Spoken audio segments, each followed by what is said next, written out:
For the first time ever, we have a season of Love on the Spectrum US. It is just out on Netflix, and if you've ever seen the original series, which was made in Australia, it is absolutely incredible, and I highly recommend you check it out. If you've never heard about this series before, this is a documentary that follows a few individuals who are on the spectrum and attempting to find love.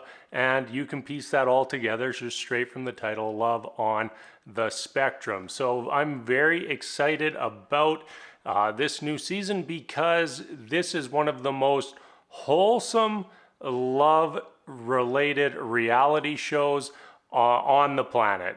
By far, the individuals who are on the seasons in Australia are absolutely endearing, and if you watch it, you will immediately fall in love with them. I'm hoping that this season of Love on the Spectrum US is going to be the same. And after the first episode, have to say I'm very eager to keep watching. So in episode 1, we got to meet 3 individuals who we will be following around this season. Not sure if there's going to be more people that we meet later on. More than likely we will. But we've got Danny, Abby, and James. We didn't get to see too much from James. Sort of met him.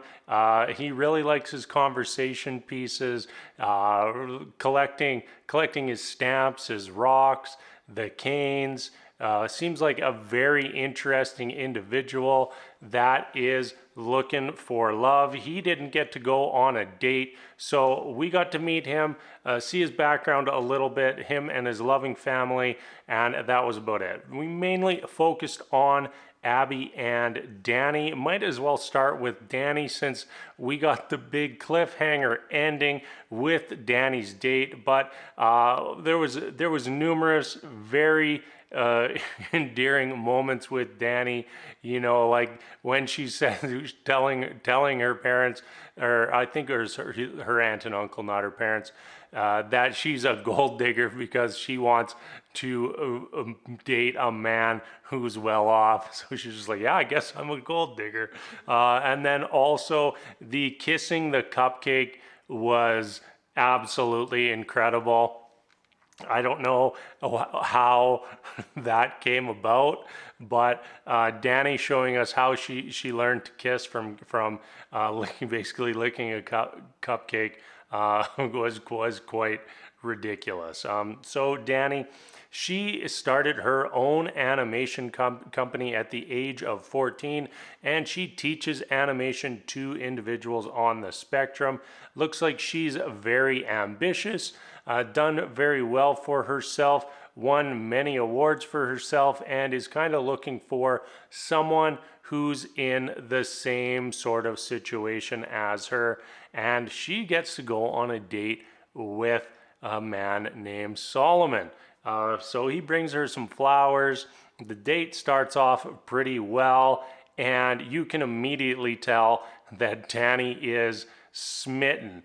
She's smitten, absolutely smitten. She leaves for a minute to go do her diary camp, and in her diary camp tells the producer that she's in love with Solomon. Like, you know, just met the guy, and I thought of that she was totally smitten 100%, and turns out that I had misread the situation because I didn't realize just how much she actually liked him. And we ended the episode with Danny blurting out that she was in love with Solomon, and Solomon standing up and immediately walking away.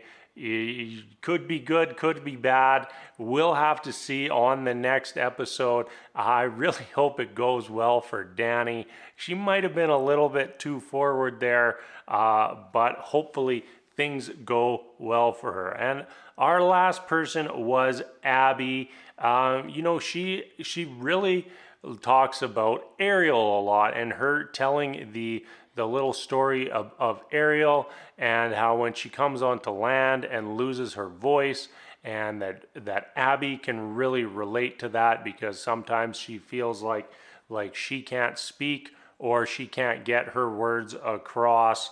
It had that really good session with Jennifer, who was basically doing some dating coaching, and I really enjoyed that because Jennifer was also on the spectrum, and I think it's a little more meaningful for Abby to be getting those tips and advice from someone who is in the same situation or went through a similar situation to her, and is now, I think happily has a family, and just think that was a little more impactful for Abby. And then Abby went on possibly the cutest date that we've ever seen in the entire franchise, when she met with David and they went to the zoo.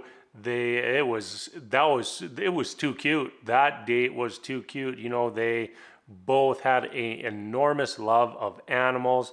They shared that. I'm not too sure that Abby wants to date David again, but that date was hilarious.